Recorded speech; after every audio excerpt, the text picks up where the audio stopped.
नमस्कार, सभी का हमारे YouTube चैनल में स्वागत है। आज हम इस वीडियो में एपोमिक्सिस या असंघजनन के बारे में पढ़ेंगे। यह टॉपिक प्रतियोगी परीक्षाओं की दृष्टि से अत्यंत ही महत्वपूर्ण है। इसमें कई तरह के सवाल पूछे जाते हैं, तो आप इसको ध्यानपूर्वक समझने की कोशिश करना।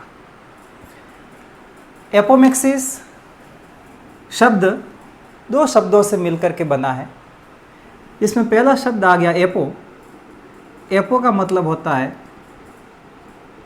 अवे फ्रॉम, और दूसरा शब्द इसमें ये आ गया मिक्सिस। इसका मतलब फ्यूजन हो गया या संलयन हो गया। तो सबसे पहले वैज्ञानिक विंकलर, उन्होंने एपोमिक्सिस शब्द दिया।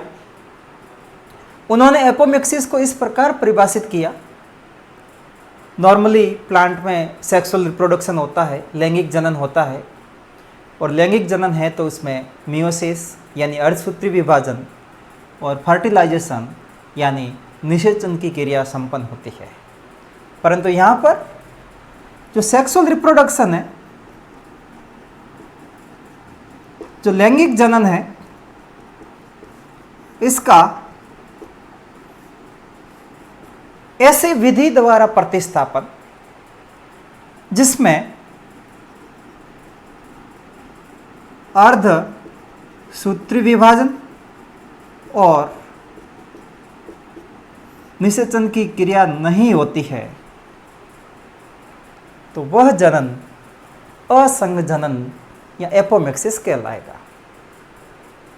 एक बार और, लैंगिक जनन का ऐसी विधि द्वारा प्रतिस्थापन जिसमें अर्धसूत्री विभाजन और निषेचन की क्रिया नहीं होती है, इस प्रकार के जनन को असंघजनन कहते हैं। अर्थात इनमें बीज का निर्माण है वह अर्धसूत्री विभाजन और निषेचन की क्रिया के बिना होता है। एक ब्रॉड सेंस में ये डेफिनेशन है। आगे इसके प्रकार पढ़ेंगे तो उसमें आप देखोगे कि कुछ परिस्थितियों में वहाँ पर अर्धसूत्री विभाजन होता है, परंतु ये क्रिया कभी नहीं होती है। निषेचन की क्रिया कभी नहीं होती है असंघजनन में। कुछ प्रकार में आपको रिडक्शन डिवीजन या अर्धसूत्री विभाजन मिलेगा। सामान्य डेफिनेशन आए तब उसमें आपको ये बताना है कि लैंगिक जनन का ऐसी विधि द्वारा प्रतिस्थापन जिसमें अर्धसूत्री विभाजन एवं निषेचन की क्रिया नहीं होती है वह असंघजनन कहलाएगा। कई एम्ब्रियोलॉजिस्ट असंघजनन में वेजिटेटिव रिप्रोडक्शन यानी कायिक जनन और इसमें एगैमो स्पर्मी अनिषेक बीजता या बीजाणुता को सम्मिलित करते हैं। अब इसमें कौन सी कोशिकाएं भ्रूण का निर्माण कर रही है, कोशिकाओं की स्थिति कहाँ पर है, वो बीजाणुद्भिद की कोशिका है या युग्मकोद्भिद की कोशिका है, उसके आधार पर अलग अलग वैज्ञानिकों ने असंघजनन को अलग अलग प्रकारों में बांटा है। तो सबसे पहले दो शब्द आप ध्यान रखना कि असंघजनन दो प्रकार का। नंबर एक, स्पोरोफिटिक एपोमिक्सिस, हिंदी में बीजाणुभेद असंघ जनन, और दूसरा हो गया गैमेटोफिटिक एपोमिक्सिस, युग्म कोदभेद असंघ जनन। इनको समझने के लिए सबसे पहले आपको बीजांड की संरचना पता होनी चाहिए। जैसे ये एक एनाट्रोपस ओव्यूल है, प्रतीप प्रकार का बीजांड है, मैच्योर एम्ब्रियो बना रहा हूँ, मैच्योर ओव्यूल बना रहा हूँ, परिपक्व बीजांड। इसमें ये एम्ब्रियो सेक हो गया,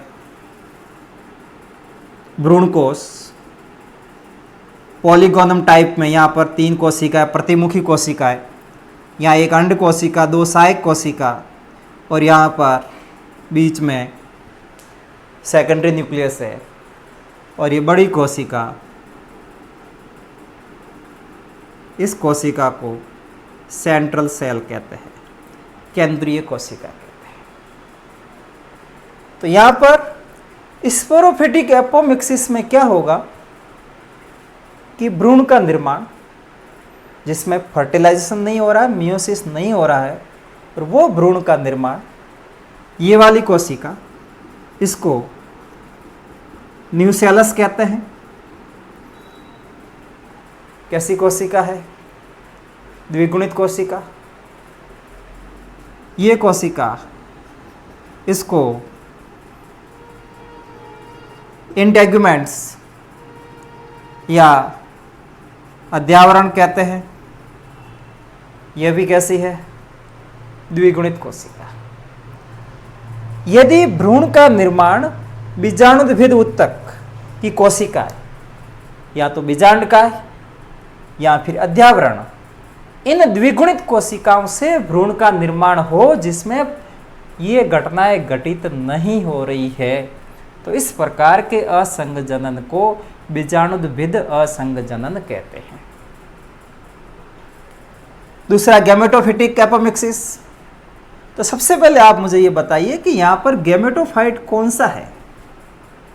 तो इसमें आप देखोगे ये वाला भाग, ये एम्ब्रियोसेक, इस एम्ब्रियोसेक को फीमेल गैमेटोफाइट कहते हैं। एम्ब्रियोसेक का मतलब आप सब जानते हैं, भ्रूण कोष, और ये मादा युग्मकोद्भिद है। किससे बना है ये मादा युग्मकोद्भिद? गुरु बीजाणु से बना है। और गुरु बीजाणु किससे बना है? गुरु बीजाणु मातृ कोशिका में अर्धसूत्री विभाजन से। अर्थात गुरु बीजाणु कैसा हुआ? अगुणित, और उस अगुणित गुरु बीजाणु से भ्रूण कोष बना। इसकी प्रत्येक कोशिका अभी क्या है? अगुणित है। तो इसमें भी भ्रूण इस अगुणित अंड कोशिका से बन सकता है। इसमें भ्रूण अंड कोशिका के अलावा भ्रूण कोष की किसी अन्य अगुणित कोशिका, जिसमें प्रतिमुखी कोशिका आ सकता है, जिसमें यह सहायक कोशिका आ सकता है, उनसे निर्मित हो सकता है। तो इसकी डिटेल आगे पढ़ रहे हैं। फिर आगे आप ध्यान रखना, पंचानन माहेश्वरी भारतीय प्लांट एम्ब्रियोलॉजिस्ट, एम्ब्रियोलॉजी के क्षेत्र में बहुत ही विस्तृत कार्य है उनका। उन्होंने एपोमिक्सिस को 2 प्रकारों में, और उसको भी आगे और प्रकारों में बांटा है, परंतु पढ़ने के हिसाब से जो पी माहेश्वरी 1950 में जो असंग जनन का वर्गीकरण किया था, इसमें 4 प्रकारों को अपन पढ़ रहे हैं। असंग जनन के 4 प्रकार क्या है वो डिटेल में देख रहे हैं। यहाँ पर टर्मिनोलॉजी आप थोड़े ध्यान से देखना, समझने की कोशिश करना। कई बार कंपटीशन में इससे संबंधित प्रश्न पूछे जाते हैं। तो पी माहेश्वरी ने असंग जनन को 4 प्रकारों में बांटा है। पहला इसमें वह है नॉन रिकरेंट एपोमिक्सिस, अनावृति असंग जनन। दूसरा इसमें रिकरेंट एपोमिक्सिस, तीसरा इसमें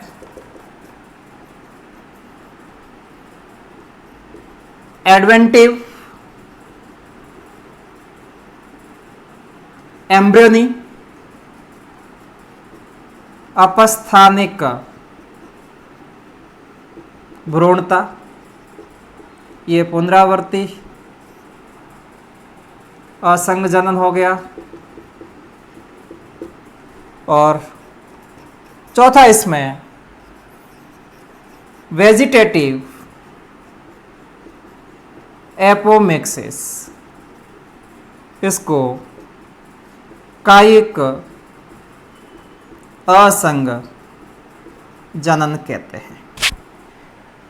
इसके और इसके दूसरे नाम भी सुन लेना। जो रिकरेंट एपोमिक्सिस है, इसको गैमेटोफिटिक एपोमिक्सिस, जो एडवेंटिव एम्ब्रियोनी है, इसको स्पोरोफिटिक एपोमिक्सिस कहते हैं।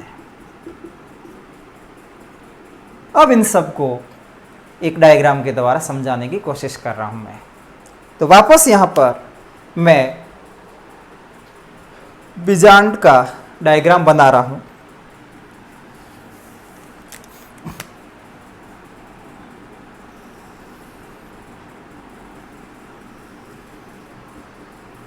इस एक डायग्राम से समझाने की कोशिश करूंगा।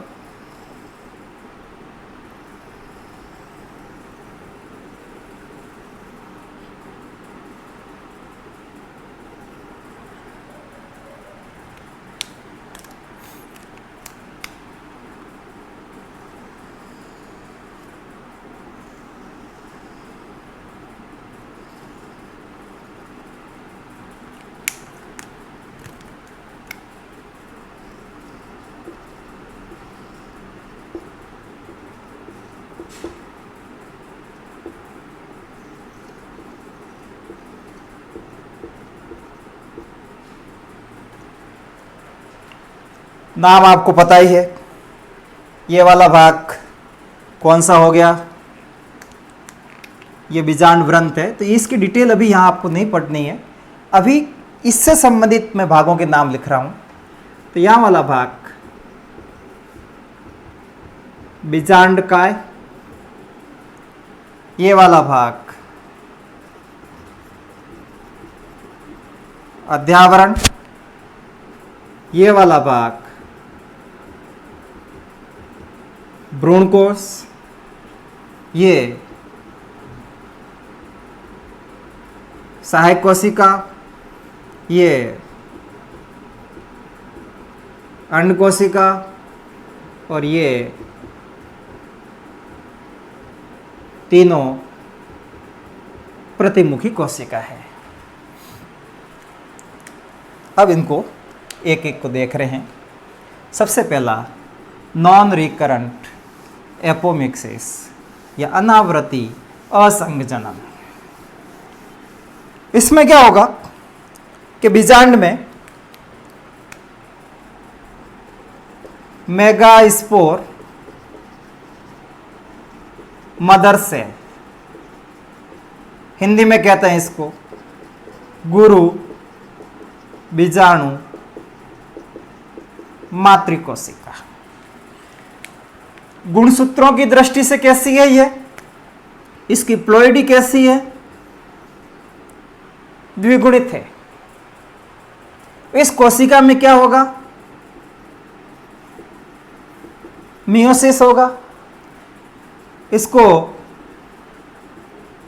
रिडक्शन डिवीजन कहते हैं। आपको पहले बताया था कि कई ऐसे प्रकार जिसमें मियोसिस आपको देखने को मिलेगा। यहां पर जैसे नॉन रिकरेंट है, यहां मियोसिस मिल रहा है आपको। फर्टिलाइजेशन इसमें नहीं होगा, मियोसिस मिल रहा है। यहाँ पर रिडक्शन डिवीजन या अर्धसूत्री विभाजन कह रहे हैं। 4 गुरु बीजाणु बनेंगे, 3 गुरु बीजाणु नष्ट हो जाएंगे, एक गुरु बीजाणु फंक्शनल रहेगा, कार्यशील रहेगा। तो यहां सीधा मैं लिख रहा हूं, यहां पर एक फंक्शनल मेगास्पोर या कार्यशील गुरु बीजाणु, और वो कार्यशील गुरु बीजाणु क्या बनाएगा?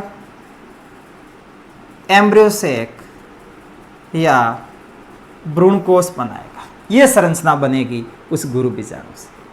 इसमें अंडकोशिका भी है, सहायक कोशिका भी है, प्रतिमुखी या प्रतिव्यासांत या एंटीपोडल सेल भी है। तो अब यहां पर ध्यान से सुनना कि नॉन रिकरेंट एपोमिक्सिस में क्या होगा? ये एम्ब्रियोसेक बना है, भ्रूणकोश बना है, जिसकी प्रत्येक कोशिका फर्टिलाइजेशन से पहले कैसी है? अगुणित है। ये भी एन है, ये भी एन है, ये भी एन है, ये भी एन एन एन, सब कोशिकाएं अगुणित है। तो इसमें दो तरीके से भ्रूण बन सकता है एम्ब्रियोसेक में। नंबर एक, एग सेल है, इसको मादा युग्मक कहते हैं। दूसरा, इसके अंदर सिनेर्जिड्स या एंटीपोडल्स है, सहायक या प्रतिमुखी कोशिका है।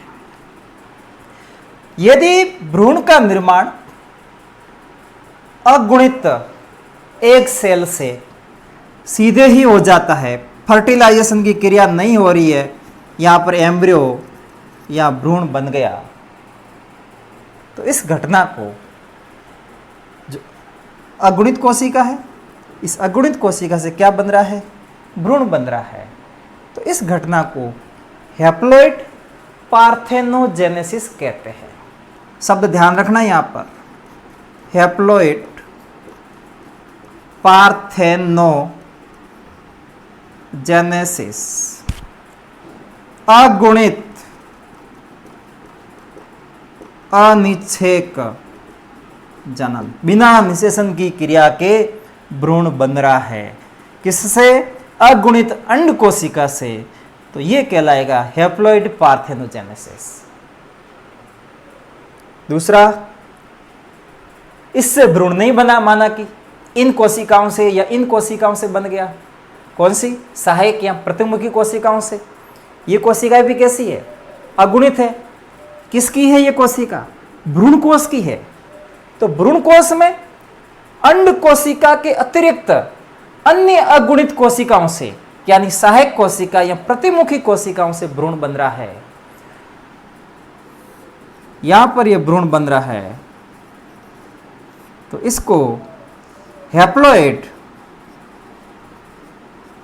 एपोगैमी कहते हैं, अगुणित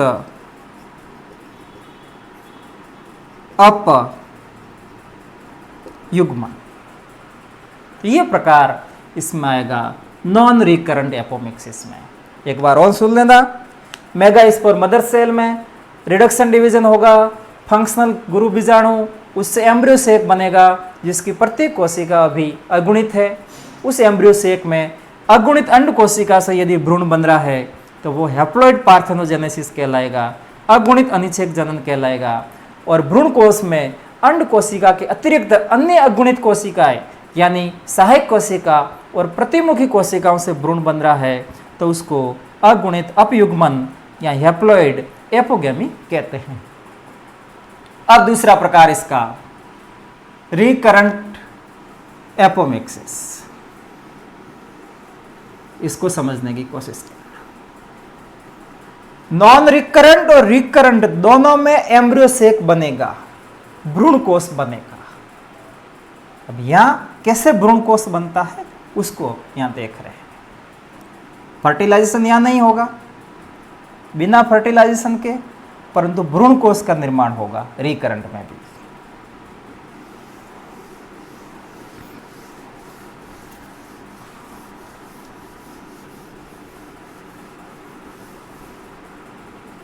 तो रिकरेंट एपोमिक्सिस दो प्रकार का है। इसमें पहला है वह है जनरेटिव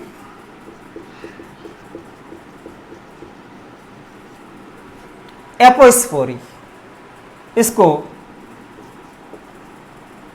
जनन अप बीजाणुता कहते हैं। और दूसरा इसमें वह है सोमेटिक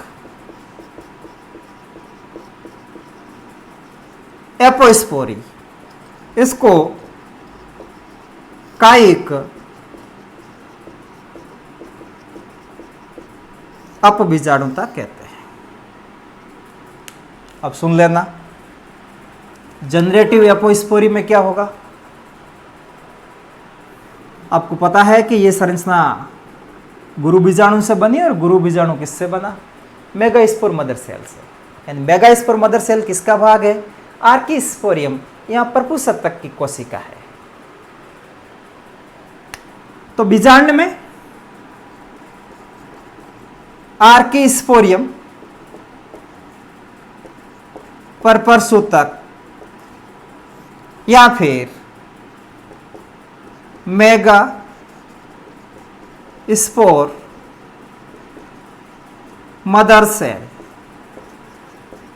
गुरु बीजाणु मातृकोशिका, दोनों कैसी है, ये कोशिकाएं द्विगुणित है, 2n है। नॉर्मली क्या होगा, रिडक्शन डिवीजन होगा, 4 गुरु बीजाणु बनेंगे, 3 नष्ट हो जाते हैं, एक कार्यशील रहता है जो भ्रूणकोश बनाता है। यहां पर रिडक्शन डिवीजन नहीं हो रहा है। नॉन रिकरेंट में क्या हुआ था, रिडक्शन डिवीजन हुआ था, यहां रिडक्शन डिवीजन नहीं हो रहा है, अर्धसूत्री विभाजन या न्यूनकारी विभाजन नहीं हो रहा है। ये कोशिका सीधे ही क्या बनाएगी, एम्ब्रियो सैक बनाएगी, भ्रूणकोश बनाएगी, जिसकी प्रत्येक कोशिका कैसी होगी, द्विगुणित होगी।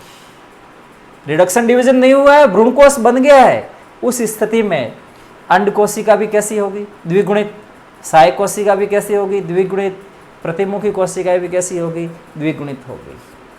तो उस स्थिति में जो 2n एग है, इससे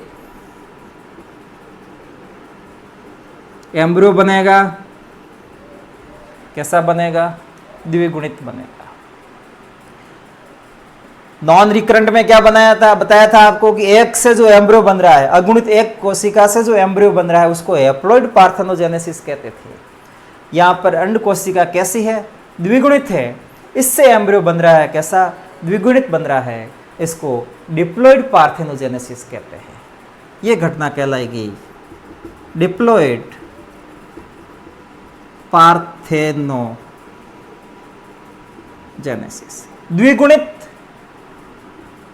द्विगुणित अनिच्छेक जनन। दूसरा, अंड कोशिका के अतिरिक्त कोशिका, सहायक या प्रतिमुखी कोशिका। तो यहां पर 2n सिनर्जिड्स या फिर एंटीपोडल्स, सिनर्जिड्स या एंटीपोडल्स, सहायक कोशिका या प्रतिव्यासंत कोशिकाएं। ये कोशिकाएं यदि एम्ब्रियो बना रही है, भ्रूण बना रही है, तो इसको डिप्लॉइड एपोगेमी, इसको द्विगुणित अपयुग्मन कहते हैं। डिप्लॉइड एपोगेमी या द्विगुणित अपयुग्मन कहेंगे। वापस सुन लेना, जनरेटिव एपोस्पोरी में, जनन अपबीजाणुता में क्या है, आर्किस्पोरियम या मेगास्पोर मदर सेल, इसमें रिडक्शन डिवीजन नहीं होगा, भ्रूण कोश बनेगा, जिसकी प्रत्येक कोशिका कैसी होगी, द्विगुणित होगी।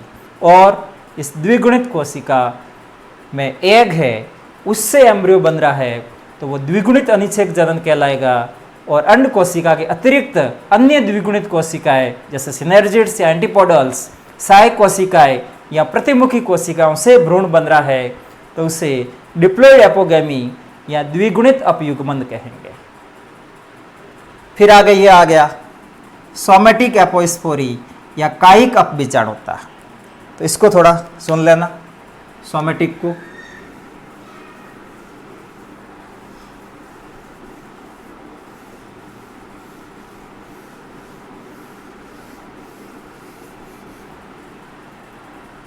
इसमें क्या होगा, बीजाणुविद उत्तक जैसे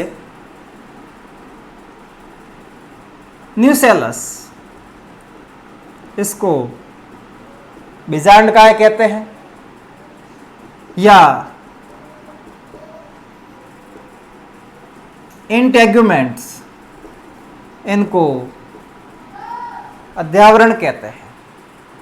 ये कोशिकाएं कैसी है, द्विगुणित है। इन कोशिकाओं से सीधे ही द्विगुणित एम्ब्रियोसेक बनेगा।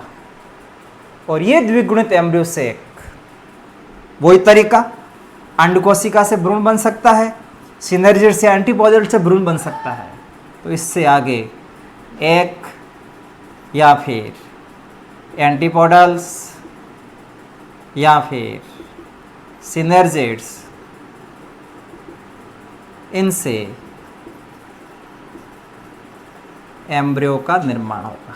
यानी यहां पर एम्ब्रियोसेक बनेगा, भ्रूणकोश बनेगा। बीजाणुविद उत्तक, न्यूसेलस या इंटेग्यूमेंट्स सीधे ही द्विगुणित भ्रूणकोश बना लेते हैं। रिडक्शन डिवीजन नहीं हुआ, कोई आगे प्रोसेस नहीं हुई जिसमें अंड कोशिका भी द्विगुणित, ये भी द्विगुणित, ये भी द्विगुणित। ये आगे जा कर के यदि भ्रूण बना रही है तो ये किसमें आएगा, सोमेटिक एपोस्पोरी में आएगा, कायिक अपबीजाणुता में आएगा। अब तीसरा प्रकार वह है एडवेंटिव एम्ब्रियोनी, या इसको अपस्थानिक भ्रूणता कहते हैं। एडवेंटिव एम्ब्रियोनी या अपस्थानिक भ्रूणता। तो तीसरा हो गया एडवेंटिव एम्ब्रियोनी अपस्थानिक भ्रूणता। और बताया था इसको स्पोरोफिटिक एपोमिक्सिस भी कहते हैं, बीजाणुविद असंजनन भी कहते हैं। यहां पर भी क्या होगा, न्यूसेलस और इंटेग्यूमेंट्स कोशिकाएं कैसी है, द्विगुणित है। ये कोशिकाएं सीधे ही, न तो इसमें एम्ब्रियोसेक बना है, न कोई रिडक्शन डिवीजन हुआ है, कुछ नहीं हुआ रहा। बीजांडकाय या अध्यावरण की कोशिकाएं सीधे ही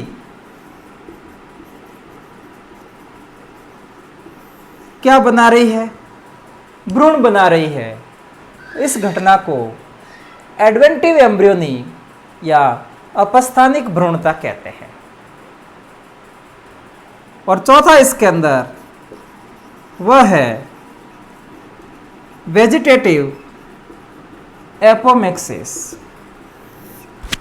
वेजिटेटिव एपोमिक्सिस में क्या होगा, कई ऐसे पादप है जिनके पुष्प क्रम में पुष्पों के स्थान पर या तो बुलबुल, पत्रकलिकाएं या फिर बड का निर्माण हो जाता है और वो बड पादप पर रहते हुए अंकुरित हो जाती है। तो वह वेजिटेटिव एपोमिक्सिस या कायिक असंजनन कहलाता है। और इससे संबंधित आपको असंजनन का महत्व ध्यान रखना है कि असंजनन में लैंगिक जनन की क्रिया नहीं हो रही है, इसमें अर्धसूत्री विभाजन नहीं हो रहा है, गुणसूत्रों में रिकॉम्बिनेशन नहीं हो रहा है, इसलिए नए लक्षण नहीं आ पाते हैं। सारे के सारे लक्षण पेरेंटल करेक्टर होते हैं। पेरेंटल में कौन से, मदर प्लांट के लक्षण इसमें आते हैं। ये एक अलैंगिक जनन है, तो इसके द्वारा बनने वाली संतति क्लोन कहलाएगी, यानी क्लोनल ऑफस्प्रिंग या क्लोनल संतति का निर्माण असंग जनन के द्वारा किया जा सकता है। तीसरा, असंग जनन के द्वारा जो पादप बनेंगे वो मातृपादप के लक्षणों की विशिष्टता को बनाए रखते हैं। और सबसे महत्वपूर्ण लक्षण इसका ध्यान रखना कि असंग जनन के द्वारा यदि संकर बीज का निर्माण किया जाए तो वह संकर बीज लंबे समय तक उन लक्षणों की विशिष्टता को बनाए रखते हैं, क्योंकि यहाँ पर मियोसिस नहीं हो रहा तो लक्षणों का पृथक्करण नहीं होता है, वो लक्षण लंबे समय तक बने रहते हैं।